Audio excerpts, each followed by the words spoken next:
Una po sa ating mga balita, formal simula ang 23rd ASEAN Leaders Meeting and Other Summit sa Brunei Darussalam.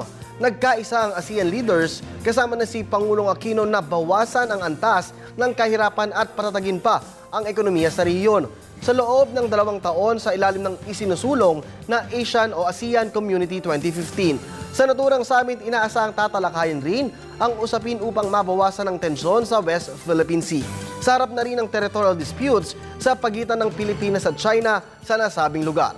Sa pagsasalita naman ni Sultan Haji Hassanal Bolkiah, chairman ng ASEAN Summit 2013, sinabi nito na ang kahalagahan ng pagsusuri sa implementasyon para sa pagpapatatag ng sitwasyong pampinansyal sa rehiyon.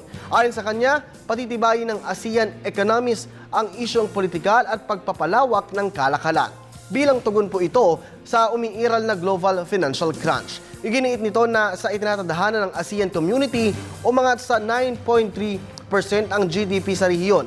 Nauna nang kinilala ng international community ang pangunguna ng Pilipinas bilang pinakamabilis na pag-angat ng ekonomiya, kasama ang Indonesia, Thailand at Singapore. Samantala, si US Secretary of State John Kerry naman ang kasama sa summit sa President Barack Obama, habang ang Russian Foreign Minister na si Sergey Lavrov ang dadalo sa 8th East Asia Summit sa halip na si Russian President Vladimir Putin.